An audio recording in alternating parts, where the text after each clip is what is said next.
WWE की history का possibly the greatest survivor series war games match is on the horizon, क्योंकि इस match के पार्टिसिपेंट होने वाले हैं Brock Lesnar, Roman Reigns, CM Punk, Cody roads, Drew McIntyre, Bron Breakker, ऐसे superstars. और ये वाला शो होने वाला है अब से कुछ टाइम के बाद, क्योंकि कल सुबह सुबह इसको आप एंजॉय कर सकते हो ऑन नेटफ्लिक्स, अगर हम बात करें इंडिया की। तो आज इस वीडियो में बात करने वाले हैं उन सारी चीजों के बारे में जो कि होंगी सर्वाइवर सीरीज में। कौन से वो रेसलमेनिया के जो बड़े बड़े टीजेस हैं हमको देखने को मिल सकते हैं, क्या मैच इसके फिनिश होंगे और कौन सी टीम्स अपने इस सर्वाइवर सीरीज के वॉर गेम्स वाले मैचेस को जीतने वाली हैं। तो फिर बिना किसी देरी के इस वीडियो को शुरू करते हैं और स्मैकडाउन की भी बात होगी आज इस वीडियो में, और इसकी तो अच्छे से खैर लेंगे। Okay, hello chatters, my name is Rohit and you are watching Wrestle Chatter. John Cena versus Dominic Mysterio for the Intercontinental championship. तो बहुत ही शॉर्ट हिस्ट्री रही है डोमिनिक मिस्टीरियो और जॉन सीना की। हमने देखा इससे पहले मंडे नाइट रॉ में जब अपनी इंटरकॉन्टिनेंटल चैंपियनशिप को डोमिनिक मिस्टीरियो ने ऑन द लाइन रखा था, तो वहां पे जॉन सीना ने उनको हरा दिया और इंटरकॉन्टिनेंटल चैंपियन बनने के साथ साथ वो ग्रैंड स्लैम चैंपियन भी बन चुके हैं। अब क्योंकि इनका रीमैच हुआ है, तो बहुत सारे लोगों का मानना यह है कि ये रीमैच इसी वजह से हुआ है, क्योंकि अब जो डोमिनिक मिस्टीरियो के पास से चैंपियनशिप गई है वो तो इसलिए गई थी क्योंकि John Cena grand slam champion सिर्फ इसी तरीके से बन सकते थे। तो अब सर्वाइवर सीरीज में क्या होगा, डोमिनिक के सामने जब जॉन सीना अपने टाइटल को डिफेंड करेंगे तो वो जो चैंपियनशिप है वो दोबारा से चली जाएगी डोमिनिक मिस्टीरियो के पास में, और उसके बाद अपने लास्ट मैच के लिए नॉन टाइटल जाएंगे जॉन सीना, जो कि आप बोल सकते हो काफी हद तक एक सही थ्योरी भी है। लेकिन आप इसको एक दूसरे एंगल से भी देख सकते हो, और वो ये है कि अगर अपने लास्ट मैच में जो कि सैटरडे नाइट्स मेन इवेंट में होगा वहां पे जॉन सीना कंपीट करेंगे, तो अगर वहां पे चैंपियनशिप ऑन द लाइन होती है तो वो एक और इंटरेस्टिंग एंगल प्ले कर सकता है, क्योंकि फिर जो जॉन सीना का लास्ट मैच है उसको लेके फैंस की एक्साइटमेंट शायद ज्यादा हो सकती है कि भाई जॉन सीना के पास चैंपियनशिप है तो क्या ये चैंपियनशिप के साथ ही रिटायर हो जाएगा। क्योंकि जब से जॉन सीना का फेयरवेल टूर आई थिंक शुरू भी नहीं हुआ था कहीं से, तो ये वाली स्पेकुलेशन फैंस की ऑलरेडी आनी शुरू हो गई थी कि डब्ल्यूडब्ल्यू को ऐसा करना चाहिए कि वो जॉन सीना को उसी चैंपियनशिप के साथ रिटायर करें, जो कि एक तरीके से ट्रिब्यूट भी होगा, और मे भी हो सकता है उसके बाद जाके कोई टूर्नामेंट या कुछ ऐसा ऑर्गेनाइज कर दे। लेकिन आई थिंक एक जो चीज यहां पे फैंस नहीं पकड़ पा रहे वो ये है कि डोमिनिक मिस्टीरियो अगर जॉन सीना के सामने जीतते हैं, और जिस तरीके से डोमिनिक मिस्टीरियो को फ्यूचर में डब्ल्यूडब्ल्यू देखती है, अगर उन्होंने जॉन सीना को हरा दिया तो उनके करियर के लिए ये एक बहुत बड़ी अचीवमेंट होने वाली है। और हमने ये देखा है, ये तो बहुत आम सी बात है, एक बच्चे डब्ल्यूडब्ल्यू फैन को भी पता होगा कि अगर कोई सुपरस्टार का लास्ट टाइम चल रहा है डब्ल्यूडब्ल्यू में, लास्ट टाइम इज नाउ चल रहा है, तो इसका मतलब कि अब उसका जो एक काम रहता है वो है नए नए सुपरस्टार्स को ओवर करना, ताकि फ्यूचर के लिए डब्ल्यूडब्ल्यू अपने सुपरस्टार्स को बना सके। तो फिर मेरी प्रेडिक्शन यहां पर डोमिनिक मिस्टीरियो के लिए है कि वो इंटरकॉन्टिनेंटल चैंपियनशिप को कैप्चर कर लेंगे। और पर्सनली मुझे इस डिसीजन से कोई बहुत प्रॉब्लम भी नहीं है, मेरे को लगता है यही आई थिंक सही डिसीजन रहेगा, क्योंकि इस पॉइंट पे बहुत ज्यादा ऐसा मैटर भी नहीं करता कि जॉन सीना हार गए, क्योंकि ऑलरेडी इस रिटायरमेंट टूर में बहुत सारी चीजें हो चुकी हैं एंड आते आते फिर भी हमको चीजें अच्छी देखने को मिली हैं। तो अगर जॉन सीना इस मैच में हार भी जाते हैं तो कोई ऐसा इशू होगा भी नहीं, लेकिन अगर जीत जाते हैं, चैंपियनशिप रिटेन कर ली, तो डेफिनेटली मेरे लिए ये एक शॉकिंग डिसीजन होगा। लेकिन जो मेरी प्रेडिक्शन है वो है इस मैच में डोमिनिक मिस्टीरियो के लिए। और आज क्योंकि स्मैकडाउन का दिन भी है, आपको लग रहा होगा कि स्मैकडाउन की वीडियो कहाँ है, भाई मैं क्या बोलूं, मेरे पास शब्दों की अब बहुत ज्यादा कमी पड़ गई है। इससे वाहियात, लुक्खा, घटिया शो कोई कैसे बना सकता है, कैसे कैसे तुम जरूरत भी कर सकते हो कि तुम इतनी बड़ी टीम लेके आते हो, तुम्हारे पास तुम्हारा पूरा प्रोडक्शन का क्रू है, तुम रिंग सेटअप करते हो। वैसे तो ऑलरेडी ये स्मैकडाउन टेप्ड ही थी, तो लग भी रहा था जिस तरीके से उन्होंने एफर्ट लगाए थे। भाई अगर आपको ये वाला स्मैकडाउन का शो देख के भी ऐसा लगता है कि वाओ क्या शो था, तो भाई मैं तो यही बोलना चाहूंगा कि इस चैनल पे जो कंटेंट आता है शायद आप उससे कभी भी रिलेट ना कर पाओ, क्योंकि ये स्मैकडाउन में एफर्ट तो कहीं पर है भी नहीं। मतलब इसको तो रिव्यू भी करना मुश्किल है। मैं आपको एक एक करके छोटी छोटी बहुत चीजें बता देता हूं। और फिर ये जो एलिमिनेशन मैच हुआ ना, इन्होंने जो ट्रेडिशनल सर्वाइवर सीरीज वाला किया,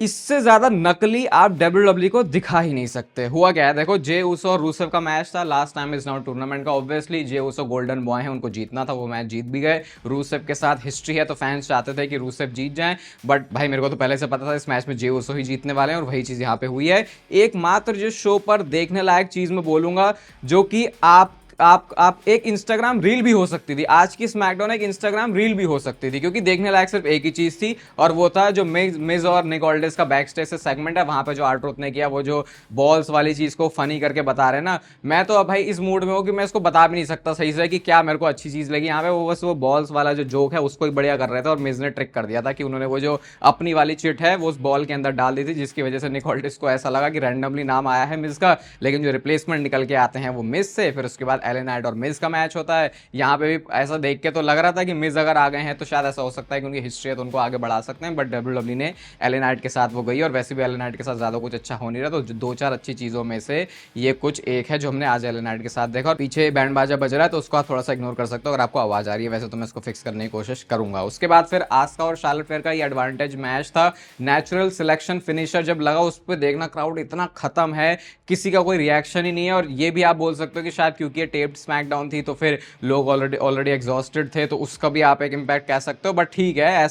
अगर ऐसी स्मैकडाउन है तो आप ऐसा ही क्राउड डिजर्व करते हो। चेल्सी ग्रीन का एक सेलिब्रेशन भी था, जेड कारगिल ने आके इसमें मार दिया। और जिस मैच के बारे में मैं पहले से मेरे को ये लग रहा था कि मैच इन्होंने कर दिया है तो एटलीस्ट शायद ये मैच तो अच्छा हो सकता है। देखो जैसे आप बोलोगे कि डब्ल्यूडब्ल्यू है तो स्क्रिप्टेड ही ना, हाँ पता है डब्ल्यूडब्ल्यू स्क्रिप्टेड है, लेकिन आपको ये भी पता होता है कि एक टीवी शो या एक मूवी भी स्क्रिप्टेड ही है, लेकिन अगर उसमें किसी एक्टर की एक्टिंग अच्छी नहीं है तो उसको क्रिटिसाइज करते हैं। इससे ज्यादा मैंने नकली पिनफॉल्स शायद ही कभी भी अपने डब्ल्यूडब्ल्यू देखते हुए 20 साल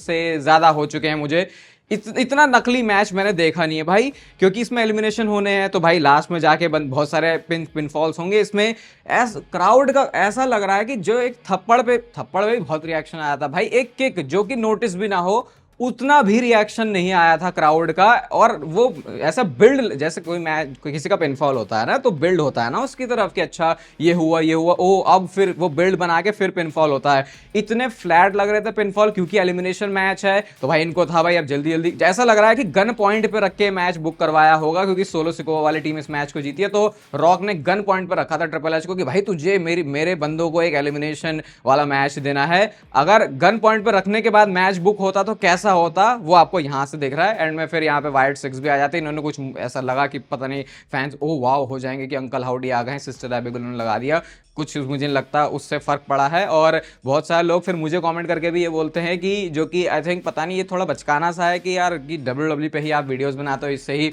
आप कंटेंट क्रिएट कर रहे हो, आप इसको क्या इसी को क्रिटिसाइज कर। भाई ये डब्ल्यूडब्ल्यू का शो है, एक शो अच्छा होता है एक बुरा होता है, किसी को लेके हेटरेट थोड़ी फैल रही है यहाँ पे, शो बेकार है। और क्योंकि मैं एक डब्ल्यूडब्ल्यू फैन हूं तो मुझे बेकार लगता है कि एक डब्ल्यूडब्ल्यू का शो बेकार हुआ है। इतनी सिंपल सी चीज आई थिंक लोगों को समझ जानी चाहिए। 2025 चल रहा है और अब के जो लोग हैं उनसे एक्सपेक्ट की जाती है कि अब क्योंकि सारी चीजें अवेलेबल हैं इंटरनेट पे तो आपको जो मेच्योरिटी है वो थोड़ी सी ज्यादा होनी चाहिए। मुझे लगता है मैंने शायद इतना भी नहीं सोचा था, मैं बोलूंगा मैं सोच के आया था 1-1.5-2 मिनट के अंदर इसको खत्म कर दूंगा, लेकिन ये है इस समय लेवल स्मैकडाउन का। आपका इसके बारे में क्या ओपिनियन है वो आप मुझे कमेंट सेक्शन में बता सकते हो। अब हम चलते हैं अपने सर्वाइवर सीरीज वॉर गेम्स की प्रेडिक्शन के ऊपर और नेक्स्ट मैच है स्टेफनी वकैर वर्सेस निकी बेला के बीच में, जो कि होगा विमेंस वर्ल्ड चैंपियनशिप के लिए। मुझे पता है देखो इस मैच में चांसेस बहुत बहुत बहुत बहुत ज्यादा कम है कि निकी बेला ये वाला मैच जीते, क्योंकि स्टेफनी वकैर का जिस तरीके से पिछले कुछ टाइम में रन रहा है, अब उनके पास में चैंपियनशिप आई है तो फिर ऐसा नहीं हो सकता कि एकदम से वो टाइटल चला जाए।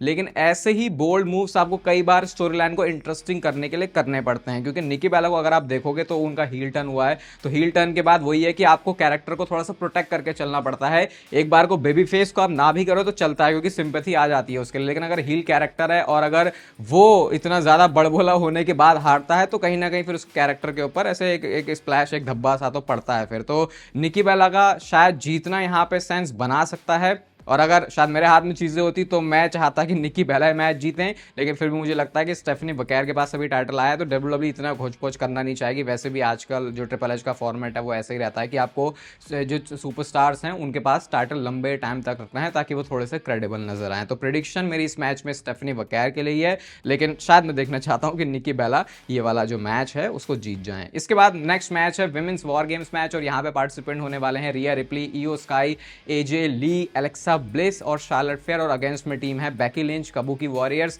Nia Jax and lash legend. सबसे पहले तो जैसे हमने स्मैकडाउन में आज देखा, एडवांटेज जो है वो फेस टीम के पास आ चुका है, बट अगेन ये बहुत ज़्यादा कुछ मैटर नहीं करता, ये तो सिर्फ मैच में तुमको प्रोड्यूस कैसे करना है, सिर्फ प्रोड्यूसर्स का काम होता है, जो फिनिश होना होता है वही फिनिश होता है, इससे कोई बहुत ज़्यादा मैच के रिजल्ट पे असर पड़ता नहीं है। अब यहाँ पे जो एक मेन स्टोरी मुझे घूमती हुई नजर आ रही है वो है बेकी लिंच और एजे ली की, क्योंकि ये तो चीज़ क्लियर हो गई है जिस तरीके से पहला इन्होंने mix tag team match wrestle किया, उसके बाद बेकी लिंच के पास से जो चैंपियनशिप गई उसमें एक बहुत बड़ा रोल एजे ली का था, क्योंकि अगर एजे ली वहां पे ना आती तो मैगजीन के पास में क्या वो इंटरकॉन्टिनेंटल चैंपियनशिप होती या नहीं, वो अपने आप में एक बहुत बड़ा क्वेश्चन बन जाता। तो यहाँ से बेकी लिंच और एजे ली की स्टोरी को मैं सिर्फ आगे बढ़ता हुआ नहीं, बहुत तगड़ी हीट के साथ आगे बढ़ते हुए देखना चाहता हूँ। और वैसे भी इस मैच में जो स्ट्रक्चर है वो अलाउ करता है कि ये किसी भी स्टोरी लाइन की जो इंटेंसिटी है उसको बढ़ा सकें। ईओ स्काई वॉर गेम्स मैच में कौन सा स्पॉट करने वाली है उसके लिए भी मैं एक्साइटेड हूँ। बाकी उधर रिया रिप्ली और शार्लेट फेयर का भी थोड़ा थोड़ा डिफरेंसेस तो हैं, बट आई थिंक अभी सेम पेज के ऊपर आ ही चुके हैं। और उधर से आपको नाया जैक्स और लैश लेजेंड की टीम को भी देखना पड़ेगा, जो कि कुछ भारी भरकम कारनामे करके जो मैच जीतना है वो भारी कर सकती हैं बेफेस वाली टीम का। लेकिन अगर मुझे इस मैच में प्रिडिक्शन करनी हो तो देखो मैच थोड़ा अनप्रिडिक्टेबल सा है, बट स्टिल मैं यहाँ पे बेबी फेस टीम को पिक करूंगा, क्योंकि मेरे ख्याल से एजे ली इस टीम में है, तो फिर शायद वो एक गुड मूवमेंट हमको इस मैच से हैप्पी एंडिंग टाइप का दिख सकता है, और शायद वो फिर थोड़ा सा मेमोरेबल बना देगा इस मैच को। बाकी अगर सामने वाली टीम भी जीतती है हील वाली तो उसमें भी कोई प्रॉब्लम है नहीं, बट मेरी प्रेडिक्शन है इस मैच में बेबी फेस टीम के लिए। Men's war games match, Roman Reigns, CM Punk, Cody Rhodes, Jimmy Uso and Jey Uso versus Brock Lesnar, Drew McIntyre, Logan Paul, Bronson Reed and Bron Breakker. ये lineup सुनते ही ऐसा लग रहा है भाई पता नहीं वॉर गेम्स मैच में कितनी सारी क्या क्या अलग अलग तरीके की पॉसिबिलिटी हो सकती है। एडवांटेज यहाँ पे हील टीम के पास है, तो पूरे जब तक 5 के 5 बंदे नहीं आ जाते आप एक्सपेक्ट कर सकते हो कि इस मैच में जो डोमिनेशन है वो हील टीम की होने वाली है। और इस मैच में स्टार्ट कौन करने वाला है वो भी अपने आप में एक इंटरेस्टिंग चीज होगी, क्योंकि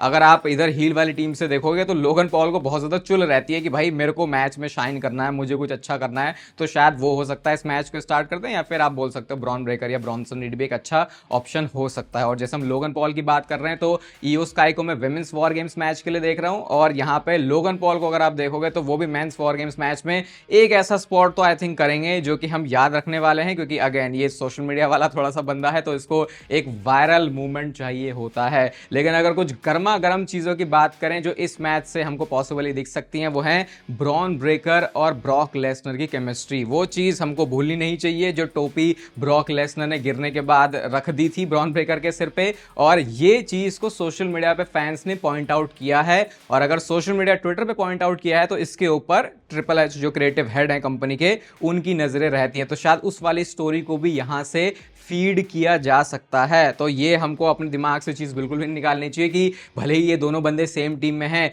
लेकिन ये कुछ ना कुछ उल्टी सीधी टेढ़ी मेढ़ी हरकत कर सकते हैं। और ये चीज भी दिमाग से आप मत निकालना कि ब्लैक फ्राइडे वाली जो सेल है वो बस खत्म ही होने वाली है, तो नेचुरलिटी इनके ऊपर 22% जो आपको ऑफ मिल रहा है वो मौका आपके हाथ से जा सकता है, तो आप इसे जल्दी से अवेल कर लो या फिर इसको कैश इन कर लो। लिंक और डिस्क्रिप्शन, लिंक पिंड और डिस्क्रिप्शन दोनों में आपको मिल जाएगा। बार बार मैं कह रहा हूँ विंटर का टाइम शुरू हो चुका है, इससे बेस्ट टाइम कोई हो नहीं सकता मसल और अपने वेट गेन के लिए। बाकी नेचुरलिटी इनके प्रोडक्ट्स के ऊपर आप मेरे कहने से भरोसा कर सकते हो, क्योंकि इस चैनल पे कभी भी मैं आपको ऐसी बात नहीं बताने वाला जो कि आपकी हेल्थ को किसी भी तरीके से प्रॉब्लम में लेके आया। तो सेल खत्म होने वाली है, अगेन जो डिस्काउंट है वो हजार से ऊपर के भी चले जा रहे हैं, 3600 के प्रोटीन के ऊपर 2800 के आसपास का, तो उस चीज को मिस करना बिल्कुल भी मत बोलना। मैं तो कहना पूरा आप स्टैक रख सकते हो। अब इस वॉर गेम्स मैच की बात करें तो भाई हमने ब्रॉक लेसनर और ब्रॉन ब्रेकर की बात करी, लेकिन एक एंगल जो कि इस मैच में WWE डाल सकती है वो वाला ब्रॉक लेसनर आपको दिखाने के लिए जिसकी वजह से शायद आप ब्रॉक लेसनर के फैन बने हो, और वो है उनका तबाही लेके आ जाना। देखो ब्रॉक लेसनर कभी भी एक टीम का नहीं रहा है, उसको सेम पेज पे रहना आता नहीं है, बस एक आध पॉल हेमन के साथ ही रिसेंटली हमने पिछले कुछ सालों में देखा है जिनसे कुछ ब्रॉक लेसनर की बनती है। तो ऐसा हो सकता है कि इस मैच में ब्रॉक लेसनर का दिमाग पगला जाए, वो बौखला जाए, और मे बी फिर ये इस हील टीम के अगेंस्ट में चीज जा सकती है कि एक तो सामने बेफेस टीम ऑलरेडी इतनी स्ट्रांग है, और अगर ब्रॉक लेसनर सेल्फिश बन गया तो शायद वो पूरी टीम को ही फेरता हुआ आपको दिखा सकता है। ये मुझे थोड़ी थोड़ी वो ब्रॉन स्ट्रोमैन के एलिमिनेशन चेंबर मैच की याद दिला रहा है, जब उन्होंने पूरी टीम का सफाया कर दिया था एक केज के अंदर, जैसे हमने वैसी डोमिनेशन देखी थी, शायद ब्रॉक लेसनर की भी वैसे आ सकती है। तो ये तो हमने बात करी इधर हील वाली टीम की। बाकी यार ड्रू और ब्रॉक तो इन्होंने साथ में ही कर दिया, तो अब मैंने अपने उस पॉसिबिलिटी को दिमाग से हटा दिया है कि कुछ WWE इनके बीच में मूवमेंट दिखाएगी। लेकिन अगर आप बेफेस टीम की बात करो भाई तो ये कितनी ज्यादा स्ट्रांग है। रोमन रेंस इतनी आसानी से हारता नहीं है, कोडी रोड्स चैंपियन है, सीएम पंक चैंपियन है। जिमी ऊसो थोड़ा उल जलूल सा बंदा है भाई, उसको तो मतलब उसके साथ तो बेचारे के साथ कभी कुछ सही होता नहीं है। और जे ऊसो को भी जिस तरीके का पुश मिल रहा है, तो आप सोचो अगर इधर से आप बोल रहे हो कि Brock Lesnar, Drew McIntyre, Bron Breakker जैसी टीम है, तो यहां से भी जो डब्ल्यूडब्ल्यू बेबी फेसेस लेके आई है वो अल्टीमेट किस्म के ही हैं। और ऊपर से जैसा हमने ऑलरेडी इस मैच से पहले सुन लिया है कि यहां पे डब्ल्यूडब्ल्यू एक बहुत बड़ा रेसलमेनिया का मैच भी टीज करने वाली है, तो शायद रोमन रेंस रेसलमेनिया में क्या करेंगे वो हमको क्लियर पता लग जाएगा। ना उनकी सीएम पंक से बनती है, ना उनकी कोडी रोड से बनती है। और जैसा उन्होंने मंडे नाइट रॉ में बोला था कि ये जो टाइटल है वो मेरे ऊपर ज्यादा सूट करेगा, तो शायद रोमन रेंस ये चीज आपको कंफर्म बता सकते हैं वॉर गेम्स में। और डिफरेंसेस इनके बीच में होंगे, बट इनका मेन गोल है विजन के अगेंस्ट जाना। तो अब देखते हैं कि इनके डिफरेंसेस कहीं इतने ज्यादा तो नहीं हो जाता है कि ये जो मैच है अपने आप को ही कॉस्ट करवा लें। और ये चीज आप मत भूलना कि अभी तो हमारा फोकस सीएम पंक और कोडी रोड्स के ऊपर है, लेकिन पहले से जो एक स्टोरी लाइन चल रही है वो है रोमन रेंस के रिश्ते नाते कैसे हैं जिमी ऊसो के साथ, और ज्यादा मेन करके बोलोगे तो जे ऊसो के साथ में। तो फिर ये हो सकता है कि जे ऊसो का भी दिमाग पगला जाए, क्योंकि भाई मतलब ये बहुत ही वाइल्ड स्पेकुलेशन हो सकती है। लेकिन जे ऊसो लास्ट टाइम इस राउंड टूर्नामेंट में है, तो अगर डब्ल्यूडब्ल्यू और हमने जे ऊसो हील बनेगा उसके बारे में बहुत टाइम से सुना, तो क्या यहाँ पे जे ऊसो का भी हमको कोई क्रैश आउट देखने को मिल सकता है? क्योंकि ऐसा भी हो सकता है फिर अगर जे ऊसो का हील टर्न हो जाए तो फिर as heal Jey Uso John Cena को फेस करें last time is now tournament के फिनाले में, जो कि है सैटरडे नाइट्स मेन इवेंट में जॉन सीना का फाइनल अपोनेंट बनके। क्योंकि अगर आप देखोगे तो जे ऊसो को पुश भी वैसा मिल रहा है और थोड़ी सी नेगेटिविटी भी उनके अराउंड हो चुकी है। हालांकि इस चीज के होने के चांसेस बहुत बहुत बहुत बहुत बहुत ज्यादा कम है, लेकिन ये एक सरप्राइजिंग चीज हो सकती है अगर डब्ल्यूडब्ल्यू कुछ ऐसा ट्रिगर पुल कर रही है। तो इतनी सारी बातें बोलने के बाद अगर आप नजरें दौड़ाओगे तो इधर हमारे पास जो हील टीम है वो भी काफी स्ट्रांग है, जो इधर बेबी फेस टीम है वो भी काफी स्ट्रांग है। लेकिन अगर आप देखोगे किस टीम का पलड़ा यहाँ पे भारी है, तो यहाँ पे आप जो हील टीम है उसमें ब्रॉक लेसनर की होने की वजह से इस वाली टीम के ऊपर बहुत ज्यादा भरोसा कर नहीं सकते, क्योंकि उसका मन चलेगा भाई वो मैच छोड़ के भी चला जाएगा, उसको ज्यादा कोई लेना देना नहीं है। बाकी पॉल हेमन के साथ तो इनकी दगाबाजी पहले ही बहुत सारी हो चुकी है, तो अगर ब्रॉक लेसनर निकल भी गया मैच से फोड़ फाड़ के सबको, तो पॉल हेमन भी उसमें कुछ ज्यादा कर नहीं पाएगा। और क्योंकि यहाँ पे बेबीफेस टीम में जो नाम है वो बहुत सारे बड़े हैं, तो फिर इस हिसाब से जो चांसेस बनते हैं वो बेबीफेस टीम के जीतने के ज्यादा बनते हैं। लेकिन अगर डब्ल्यूडब्ल्यू ने इस बेबीफेस टीम में एक ऐसा एंगल दिखाया